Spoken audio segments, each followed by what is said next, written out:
Not very often, but sometimes we find ourselves gravitating towards games that we know are bad. Oh, wait, not everyone? Just me? Huh. Anyway, so one such bad game I find myself curiously checking out recently is Jaws for the NES. I know that one of my YouTube idols, the Angry Video Game Nerd, has warned us countless times over how horrible LJN's output was, especially on the NES.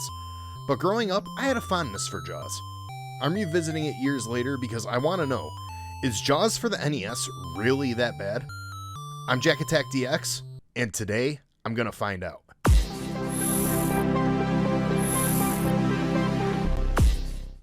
The namesake of this game needs no introduction. Jaws came to theaters in 1975 and essentially birthed the idea of the summer blockbuster. This movie was huge, and to this day I still consider it one of the best movies I've ever watched. Its suspenseful nature and tone throughout successfully had audiences hooked, and rightfully freaked out. So how does all this transition into a video game for the 8-bit NES? Let's check it out. While the original movie is about a police chief teaming up with a marine biologist and a shark hunter to take out a great white, the video game has somebody navigating a boat from one port to another, randomly stopping once in a while to dive underwater and shoot innocent jellyfish, stingrays, and tiger sharks. Now, I am aware a lot of the game's elements are more focused on the failed sequel Jaws the Revenge, which came out in 1987, the same year as this game. But even then, there are so many elements to this game that are just weird. So here's the objective. You have to navigate your ship from one port to another, back and forth, in an attempt to power up enough to take out the shark. To power up, you must take out sea creatures to collect these Conch Shells. These encounters happen randomly, sort of like in an early Final Fantasy title. You have to collect at least 5 to get the process started. 5 shells gets you a radar that lets you detect Jaws, and you lose at least 3 shells each time you make it to a port to level up. Leveling up is a necessity because that's the only way to put a real hurtin' on Jaws. Let's talk about that for a second. Once in a while, on the map screen, you'll see the infamous shark fin surface, and when you make contact, you hit Jaws and it's time to whittle down its power. The higher the level, the more effectively you can damage it. Damaging Jaws all the way changes the scene into what is essentially the final battle. But getting to this point is a real testament of your patience and courage. See, what happens when you die in most video games? You lose a life, maybe knock back a checkpoint and move on. In an RPG, if you fall in battle, you're most likely sent back to the last save. In Jaws, dying results in a loss of shells, a reduced power level, and the loss of your radar. That is ridiculous. This now means that you have to start the process essentially all over again, collecting the shells, getting the radar, and going back and forth to level up. It starts off seeming simple enough, but eventually becomes a frustrating exercise. Sure, after 2 random sea creature stops, it triggers a bonus stage.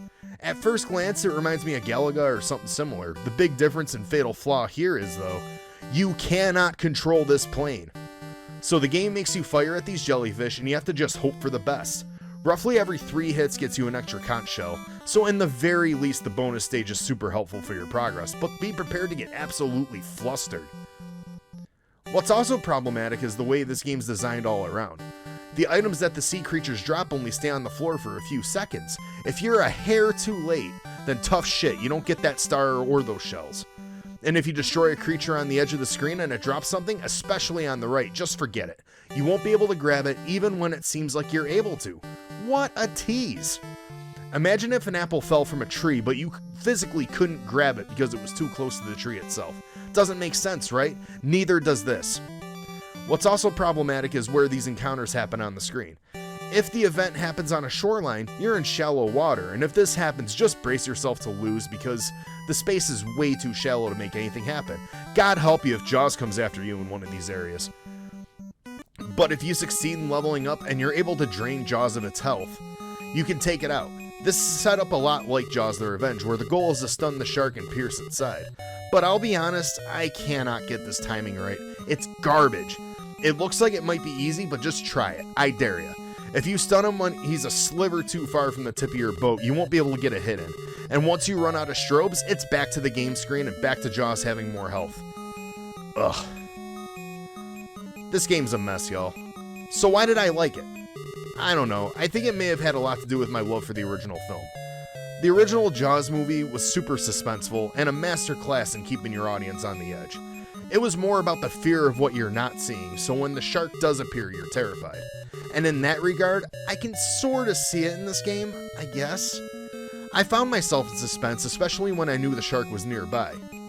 By the time I was ready for the final encounter, I was full of anxiety about it, even to the point of knowing one screw-up meant potentially starting all over. So I'll give the game that much. It kept me in suspense. But does that forgive the rest of the game's issues? Absolutely not. Jaws, much like most of LJN's other movie tie-ins, had absolutely no business existing. So is Jaws really that bad? Yeah.